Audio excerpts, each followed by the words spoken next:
sedang cukup ramai ya, hak angket, hak angket, hak angket. Itu dimunculkan oleh Ganjar Pranowo, lalu kemudian disambut oleh Anies Baswedan. Pertanyaan kita, apakah hak angket itu benar akan dilakukan, berpotensi dikerjakan, atau hanya gertak sambal semata? Sama seperti pemakjulan, dulu kan ada narasi pemakjulan Jokowi, apakah itu akan serius atau hanya gertak sambal saja yang tidak akan mungkin terwujud karena memang waktunya juga mepet. Jimli Asyidiki, dia berkomentar urusan hak angket ini. Kita coba baca, katanya itu hanya gertak sambal semata. Cuma menggertak guys, menggertak, tidak bisa diwujudkan. Kalau memang ada nyamanan di dalam prosesnya atau hasilnya, ada DKPP, ada MK, ada Bawaslu. Kita baca nih, Jimli, wacana hak angket cuma gertakan. Kalau tak mau ucapkan selamat, jangan manas-manasin. Mantan Ketua Mahkamah Konstitusi Jimli Asyidiki buka suara menanggapi wacana hak angket yang digulirkan untuk menyelidiki dugaan kecurangan pemilihan presiden atau Pilpres 2024. Maaf ya, saya sedang di pinggir jalan, sedang mancing di kali. Wah, nanti hasilnya diangkat ya, banyak sekali. Ikannya keting meskipun kecil-kecil. Kalau banyak jadi lumayan. Menurut Jimli, wacana yang digulirkan calon presiden nomor 3 Ganjar Pranowo yang kemudian disambut baik oleh capres nomor 1 Anies Baswedan hanyalah gertakan politik saja. Coba bagaimana logikanya nih? Menurut Jimli, hak angket tidak akan berpengaruh karena digulirkan dalam waktu yang terbatas, yakni 8 bulan sebelum pelantikan presiden dan wakil presiden pada 20 Oktober 2024 mendatang. Waktunya katanya nggak bakalan cukup. Itu hanya gertakan politik semata. Lalu, hak angket itu kan hak interpelasi. Hak angket penyelidikan, ya waktu kita 8 bulan. Ini sudah enggak sempat lagi.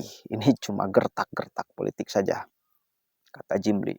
Kemudian Jimli mengatakan ada banyak saluran yang dapat ditempuh apabila merasa ada kecurangan pada pelaksanaan pemilu, yakni melalui Bawaslu, DKPP, maupun mengajukan sengketa ke Mahkamah Konstitusi atau MK. Lagi pula, kata dia, dugaan kecurangan pemilu tersebut tidak hanya menguntungkan satu kubu, tapi ketiga kandidat yang mengikuti kontestasi Pilpres 2024. Jadi kita tahu sama-sama, misal ada kertas suara yang dicoblos, itu kan bukan hanya nomor 2, nomor 1 ada kertas suara yang dicoblos, nomor 3 pun ada. Bahkan di mana tuh di Taiwan, 30.000 kertas suara yang sudah dicoblos atas nama Ganjar Pranowo ada kan? Katanya itu sempat beredar. 30.000 loh. Lalu lagi pula, oke udah. Jadi jangan karena kemarahan lalu menggerakkan kebencian kolektif. Jangan karena kemarahan lalu menggerakkan kebencian kolektif. Lalu menggerakkan gerakan untuk memakzulkan atau apalah namanya itu, ujar Jimli. Jimli pun menyarankan kepada semua kandidat untuk tidak menimbulkan keriuhan baru. Sebaliknya, lanjut Jimli, para kandidat agar memberi selamat kepada pasangan yang sudah unggul dalam hitungan cepat sejumlah lembaga. Kemudian sebab hasil hitung cepat umumnya tidak berbeda dengan hasil perhitungan resmi. Oh, lihat ini agak besar nih. Nah, hasilnya lumayan lah, lumayan. Digoreng garingnya, Mang. Kita ulangi lagi. Kalaupun nggak mau memberikan ucapan selamat, tunggu sesudah keputusan KPU. Beri ucapan selamat, tapi jangan manas-manasin. Tunggu dulu, sabar, jangan manas-manasin ucap anggota DPD itu. Wacana menggulirkan hak angket untuk mengusut dugaan kecurangan pemilu pertama kali diangkat oleh kubu pasangan calon presiden dan wakil presiden nomor 3 Ganjar Pranowo Mahfud MD.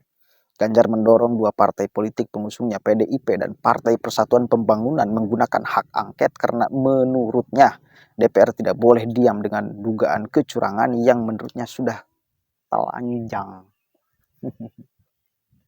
Dalam hal ini DPR dapat memanggil pejabat negara yang mengetahui praktek kecurangan tersebut, termasuk meminta pertanggungjawaban KPU dan Bawaslu selaku penyelenggara pemilu.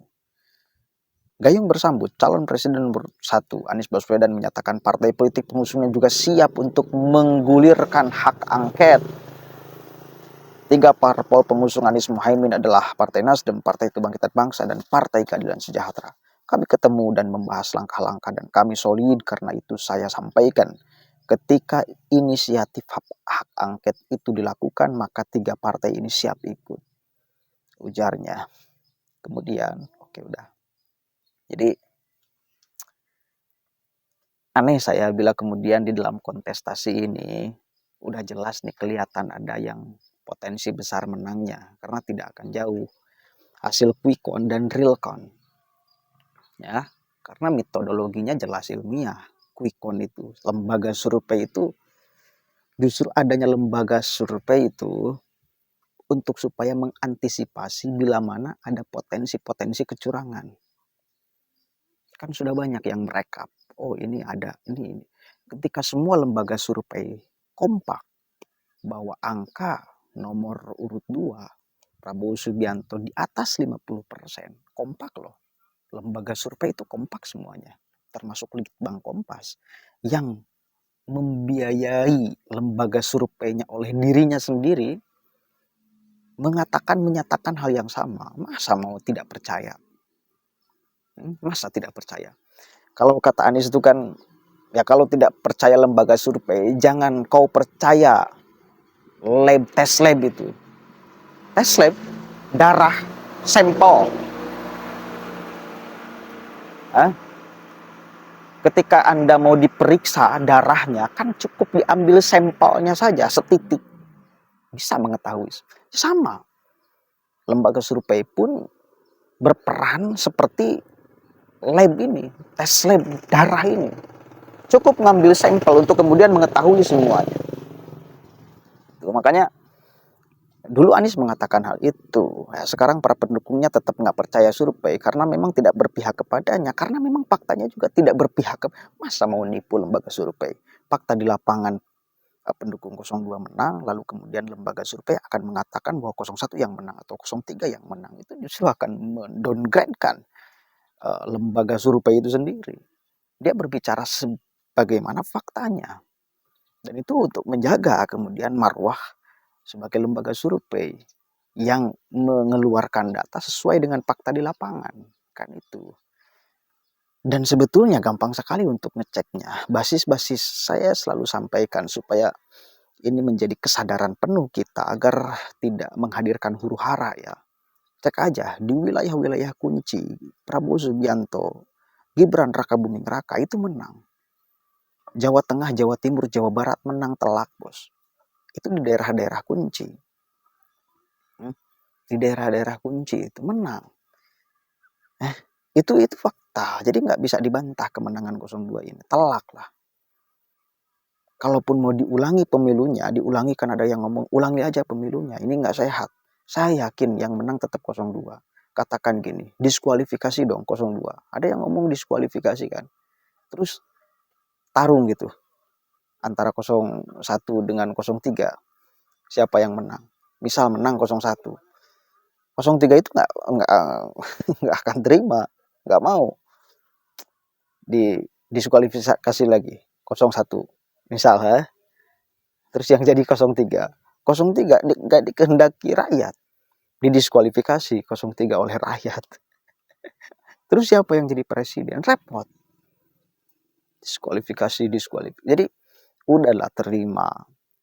Di dalam kompetisi itu ada menang, ada kalah. Harus menerima, harus siap dengan kemenangan dan kekalahan, bos. Oke. Sekarang ginilah Ganjar, basis suaranya di mana? Yang paling kuat di Jawa Tengah. Rungkat gak? Rungkat. Anies basis suara paling kuat yang menjadi kemudian populasi paling banyak di Jawa Barat misal. Rungkad atau menang? Rungkad. Jadi nggak ada argumentasi rasional untuk kemudian memenangkan 01 dan 03. Karena di wilayah yang menjadi basisnya aja keok. Apalagi di wilayah yang bukan basisnya. Udahlah, jangan aneh-aneh. Kalau kalah ya udah kalah, jangan teriak-teriak ABCD segala macam memprovokasi masyarakat agar berbuat kegaduhan. Masih ada kemudian pilpres-pilpres selanjutnya. Ikut aja kompetisi lagi. Oke, assalamualaikum warahmatullahi wabarakatuh.